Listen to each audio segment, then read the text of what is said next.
Hello दोस्तों, आज हम ईट का प्रयोग सीखने वाले हैं और हम ईट के 2 लेक्चर्स की चर्चा करेंगे। आज हम फर्स्ट लेक्चर को सीखेंगे। उसमें सबसे पहले हम लोग ईट के बारे में जानेंगे। तो ईट की जो हिंदी अर्थ होता है वह होता है यह। लेकिन जब ईट का यूज हम सीखते हैं, मतलब आपको समझाने का मतलब है यूज ऑफ ईट। इसका मतलब आप समझ लीजिए कि जब ईट का प्रयोग करते हैं तो वहाँ पर ईट का कोई अर्थ नहीं होता है। इसलिए हम सबसे पहले समझते हैं कहाँ ईट मीन्स यह होता है और कहाँ ईट का कोई अर्थ नहीं होता है। तो सबसे पहले जैसे यह एक कीड़ा है। जान लीजिए छोटा छोटा जो वस्तु हो उसके लिए आप ईट का प्रयोग करोगे। एकदम छोटे छोटे वस्तु जैसे बिच्छू हो गए, कीड़े मकोड़े हो गए, उन सभी के लिए आप ईट लगाओगे। जैसे यह एक कीड़ा है तो यहाँ पे दिस लगाना उचित नहीं होगा, इसलिए ईट लगेगा। ईट इज ए, कीड़ा की अंग्रेजी क्या होती है तो आप कहोगे वार्म होती है, तो ईट इज वार्म हो जाएगा। छोटी छोटी वस्तुओं के लिए, निर्जीव वस्तु के लिए भी ईट का प्रयोग किया जाता है।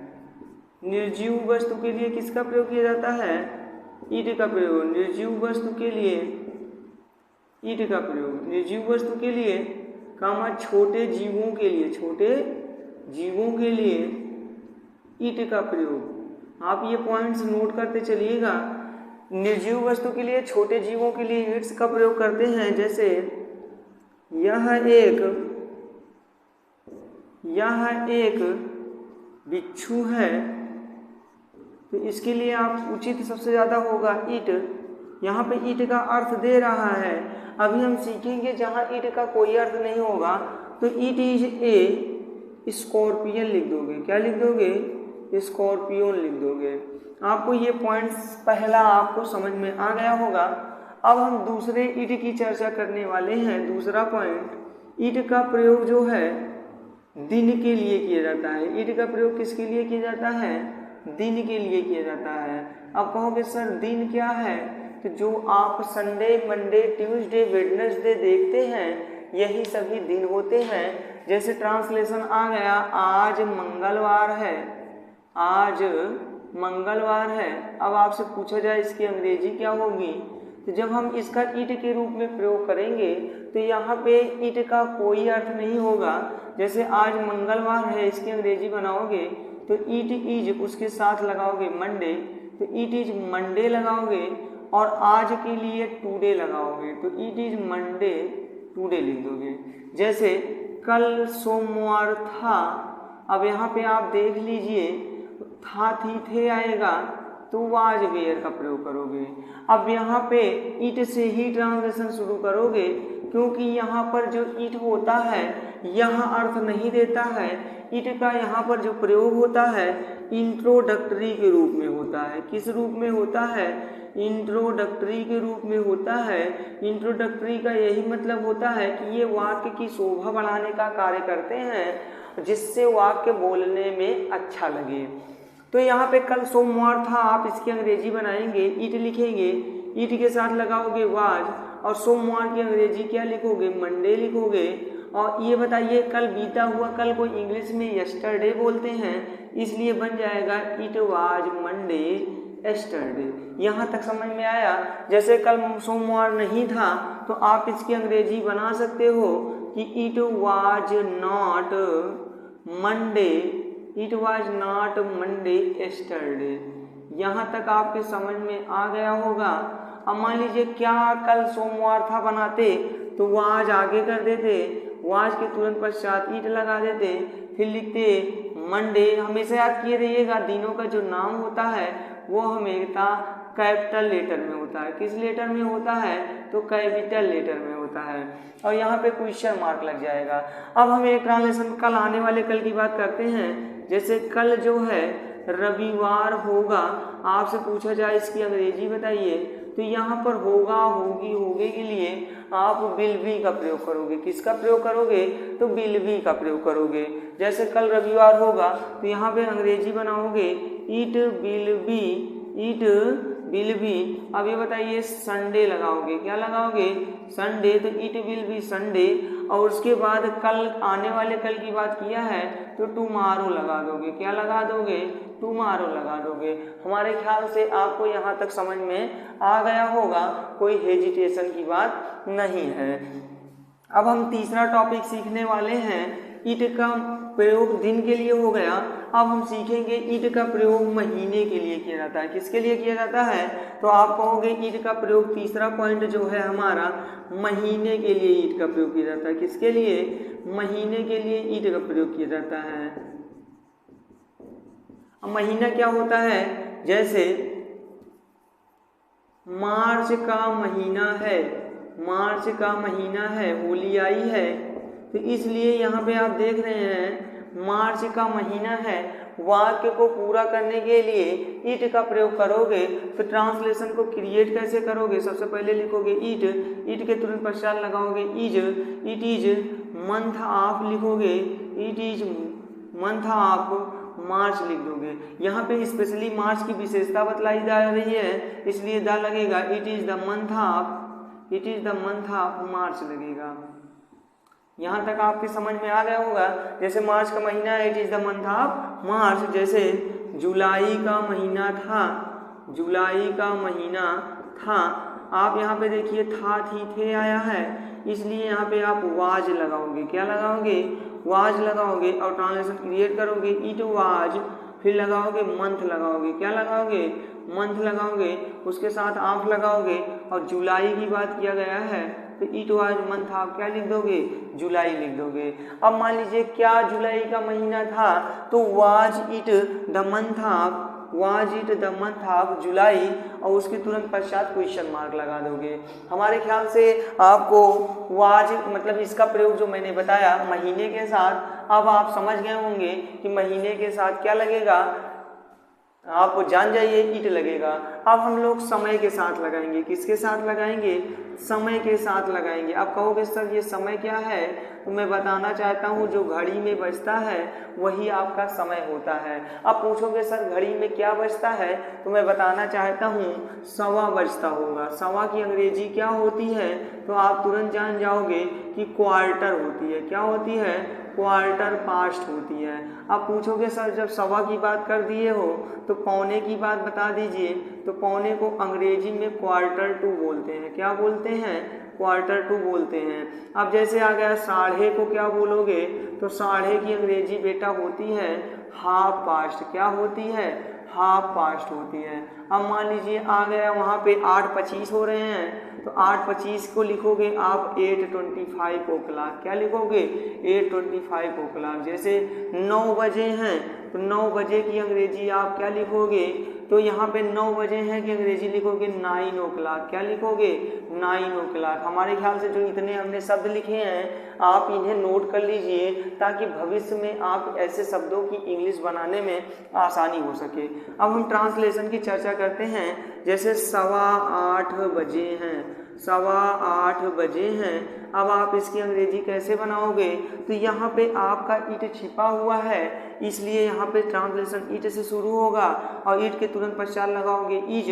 अब बताइए सवा की अंग्रेजी सर ने बताया क्वार्टर पास्ट, तो यहाँ पे लिखोगे इट इज क्वार्टर पास्ट, क्योंकि 5 मिनट मतलब 15 मिनट बीत चुके हैं 8 बजने में, इसलिए यहाँ पे पास्ट लगा है। अब 8 बजे में तो 8 ओ क्लॉक। क्या? 8 ओ क्लॉक। तो it is quarter past 8 o'clock. जैसे आ गया 8:45 बजे हैं, 8:45 बजे हैं। अब आप बताइए इसकी अंग्रेजी कैसे बनाएंगे? तो सर यहाँ पे ध्यान देखिए आप लोग ध्यान से। तो पौने की अंग्रेजी मैंने बताया क्वार्टर टू, तो यहाँ पे ईट लगाओगे। क्या लगाओगे? ईट। ईट के साथ इज लगाओगे और तुरंत लिख दोगे क्वार्टर टू लिख दोगे। क्या लिख दोगे? क्वार्टर टू लिख दोगे। अब 9 बजने की बात किया गया है 9 ओ क्लॉक। अब आपके दिमाग में घूम रहा होगा कि सर मान लीजिए 9 बजने में 10 मिनट बाकी हैं, इसकी अंग्रेजी कैसे बनाएं? तो 9 बजने में 10 मिनट बाकी हैं, मैं उसकी भी अंग्रेजी बता रहा हूँ, तो आपको कुछ करने की ज़रूरत नहीं है। तो यहाँ पे सबसे पहले लिखोगे ईट, ईट के साथ लिखोगे इज। 10 मिनट बाकी हैं तो यहाँ पे 10 मिनट बाकी शब्द की अंग्रेजी कुछ नहीं लिखोगे, 10 मिनट टू लगा दोगे। क्या लगा दोगे? 10 मिनट टू। तो इट इज 10 मिनट टू कि 9 बजने की बात किया गया है तो 9 o'clock लगा दोगे। क्या लगा दोगे? 9 o'clock। अब सर आप तुरंत क्वेश्चन करोगे कि सर ये बताइए कि 9:10 हैं, 9:10 हो रहे हैं, इसकी अंग्रेजी क्या बनेगी? 9:10 हो रहे हैं, तो आप इसकी अंग्रेजी हो रहे हैं चाहे होते हैं, आए दोनों की अंग्रेजी आप सेम बनाओगे। तो 9:10 हो रहे हैं तो इट इज मतलब 10 मिनट बीत चुके हैं, तो यहाँ पे 5 लगाओगे। इट इज 10 मिनट पास्ट लिख दोगे। It is 10 minutes past. अब ये बताइए किस में बज रहे हैं, तो आप कहोगे सर 9 बज रहे हैं, तो 9 o'clock। आपको यहाँ तक समझ में आ गया होगा। अब हम चलने वाले हैं पौने और सवा और 10 मिनट बाकी, 10 मिनट पहले की हम लोग चर्चा कर चुके हैं। अब हम साढ़े की चर्चा करने वाले हैं। किसकी चर्चा करने वाले हैं? तो आप कहोगे साढ़े। तो ये बताइए साढ़े को इंग्लिश में क्या बोलते हैं? जैसे 10:30 बजे हैं तो साढ़े की अंग्रेजी मैंने बताया हाफ पास्ट। क्या बताया? Half past. तो आप कैसे कहोगे? जैसे मान लीजिए आ गया ट्रांसलेशन 10:30 बजे हैं, तो इसकी अंग्रेजी कैसे बनाओगे? तो यहाँ पे देखिए बेटा, सबसे पहले साढ़े की अंग्रेजी आप जान लीजिए हाफ पास्ट होता है। अब 10 बजे हैं तो इसलिए ट्रांसलेशन समय का है, इसलिए लगेगा इट इज। अब 10 बजे हैं तो 10 o'clock, इट इज 10 o'clock लिख दोगे। इट इज 10 o'clock लिख दोगे। अब किसमें? It is half past, sorry सबसे पहले हाफ पास्ट लिखा जाएगा। क्या लिखा जाएगा? Half past. It is half past 10 o'clock। It is half past 10 o'clock। यहाँ तक आपके समझ में आ गया होगा। समय वाला ट्रांसलेशन आपके लिए बेहद इंपॉर्टेंट है, क्योंकि आप कभी भी जाते हैं तो कहते हैं कि सर इतना बजा है, अब क्या है, ऐसे ऐसे ट्रांसलेशन बोलते हैं, इसलिए समय वाला आपको जरूर याद रहना चाहिए। अब हम बात कर लेते हैं मौसम की। किसकी बात कर लेते हैं? मौसम की। तो मौसम के लिए भी किसका प्रयोग किया जाता है? तो आप तुरंत समझ जाइएगा, ईट का प्रयोग किया जाएगा। किसका प्रयोग किया जाएगा? ईट का प्रयोग किया जाएगा। तो मौसम क्या क्या होता है? जैसे मौसम जो है बारिश होना, क्या होना? बारिश होना। तो बारिश वाले के लिए ईट लगता है। क्या लगता है? बारिश के लिए ईट लगता है। जैसे वर्षा होती है, वर्षा होती है, तो आप कहोगे सर इसकी अंग्रेजी क्या होगी? तो मैं बताऊंगा कि वर्षा होती है तो इसमें सब्जेक्ट होता नहीं है, इसलिए ईट लगेगा। ईट के साथ इसमें वर्षा होना का अंग्रेजी रैन होती है, इसलिए रैन लिखा जाएगा। हमेशा याद कर लीजिए जो ईट होता है वो एक वचन करता होता है, इसलिए ईट के तुरंत पश्चात यस मतलब एक वचन करता की ही हेल्पिंग वर्ब लगेगी, तो ईट रैन्स बनेगा। तो जान लीजिए जैसे ईट के साथ हमेशा या तो ईज आएगा, ईट के साथ हमेशा क्या आएगा? ईज आएगा, या तो वाज आएगा, या तो बिल या सैल आएगा। बिल भी आएगा। क्या आएगा? बिल भी। इन्हीं 3 चीज अधिकतर आते हैं, तो आपको परेशान होने की जरूरत नहीं है। या तो जब ईट का प्रयोग टेंस में करते हैं तो उस हिसाब से हेल्पिंग वर्ब्स बदलती रहती हैं। अब मान लीजिए वर्षा हो रही है तो इसकी अंग्रेजी क्या बनाओगे? तो सबसे पहले आप जान लीजिए कि वर्षा हो रही है, तो यहाँ पे ईट से ट्रांसलेशन शुरू हो रहा है, तो ईट इज लगेगा, और वर्षा होना का अंग्रेजी रैन में आईएनजी जोड़ोगे तो ईट इज रैनिंग हो जाएगा। क्या बन जाएगा? इट इज रैनिंग बन जाएगा। और वर्षा से मौसम एक ही चीज थोड़ी ना होता है, मौसम ये भी होता है कि बाहर अंधेरा है। बाहर क्या है? अंधेरा है। अभी अभी मैं बाहर गया तो मैंने कहा बाहर अंधेरा है, तो ये भी ट्रांसलेशन ईट का होता है। ईट, इसलिए ईट से ट्रांसलेशन शुरू होगा, और ईट हमेशा एक वचन है, और इसलिए इज वाज या बिल लगेगा। तो यहाँ बताइए है ना, तो यहाँ पे वाज लगाएं कि इज लगाएं? तो आप कहोगे है तो इज लगेगा। अब अंधेरा का अंग्रेजी क्या होती है? तो आप कहोगे सर डार्क होती है। अब मैं पूछूंगा कहाँ है, तो आप जवाब दोगे सर बाहर है। It is dark outside. हमारे ख्याल से यहाँ तक समझ में आ गया होगा। अब यहाँ पे ध्यान से देखिए, और ईट की हम लोग चर्चा करते हैं। यहाँ पे मौसम में और बताइए एक ट्रांसलेशन, जैसे बाहर उजाला है। क्या है? बाहर उजाला है, अत्यधिक गर्मी है, आज बहुत गर्मी है। ये सब ट्रांसलेशन जो है मौसम को इंडिकेट करते हैं। आज बहुत गर्मी है, इन सभी ट्रांसलेशन में आप क्या लगाओगे? ईट लगाओगे। तो आज बहुत गर्मी है तो it is very hot today. It is very hot today मतलब आज बहुत गर्मी है, ये ट्रांसलेशन ऐसे बना सकते हो। एक ट्रांसलेशन और देख लेते हैं, जैसे कल बहुत गर्मी थी, कल बहुत गर्मी थी। अब आप यहाँ महसूस करोगे कि सर ने बताया कि कल के इंडिकेट किए हैं और ये मौसम को इंडिकेट कर रहा है, इसलिए यहाँ आप तुरंत लगाओगे इट और वाज का प्रयोग करोगे। It was very hot, it was very hot. अब कहाँ वेरी हॉट, कल की बात किया गया, बीते हुए कल की, तो ईस्टरडे लग जाएगा। It was very hot yesterday. जैसे और 2-3 कल सर्दी होगी, इन सभी के साथ आप इट का प्रयोग करोगे। किसका प्रयोग करोगे? इट का प्रयोग करोगे। चलिए अब हम मौसम में और बात कर लेते हैं। तो एक प्रकार का कह सकते हो कि सर्दी का मौसम है, ये भी ट्रांसलेशन आप देखिए, सर्दी का मौसम है, तो यहाँ भी आप किसका प्रयोग कर सकते हो? इट का प्रयोग कर सकते हो। तो इट से ट्रांसलेशन शुरू करोगे। इट इज, अब मौसम की अंग्रेजी सीजन होती है, इट इज सीजन ऑफ, सर्दी की अंग्रेजी क्या होगी? आप लगाओगे winter, it is season of winter. अब it is season of summer, ऐसे भी ट्रांसलेशन आप बना सकते हो। जैसे आम का मौसम, आम की सीजन है, तो इन सभी ट्रांसलेशन आम का मौसम है ऐसे भी बोल सकते हो। तो ये भी मौसम संबंधी कले को इंडिकेट करता है कि आम का मौसम है, अमरूद का मौसम है, अंगूर की सीजन है, फलों की सीजन है, सब्जियों की सीजन है। इन सभी में भी आप इट का प्रयोग कर सकते हो। जैसे आम का मौसम है, it is season of mango, it is season of mango, मतलब इस महीने में आप वो इंडिकेट कर रहा है कि इसमें भी आम क्या होते हैं, इस सीजन में सबसे ज़्यादा आम होते हैं, इसलिए it is season of mango.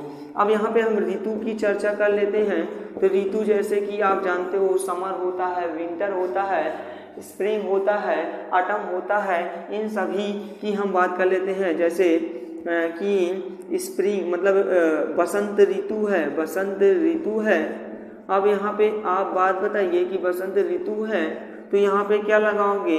Translation it से शुरू होगा और इट हमेशा एक वचन को इंडिकेट करता है। इट के तुरंत पश्चात लगाओगे इज, इट इज, बसंत ऋतु की अंग्रेजी होता है स्प्रिंग, इट इज स्प्रिंग। बस अब बताइए, जैसे बसंत ऋतु आने वाली है, तो यहाँ पे कम का भी प्रयोग कर सकते हो, या बसंत ऋतु आने वाली है, बसंत ऋतु आने वाली है, इसमें इट का प्रयोग नहीं लगाओगे, आने वाली है, तो स्प्रिंग सीजन इज नियर ऐसे भी बना सकते हो। स्प्रिंग सीजन इज क्या बना सकते हो? Near, spring season is near, यहाँ पे इट नहीं लगेगा।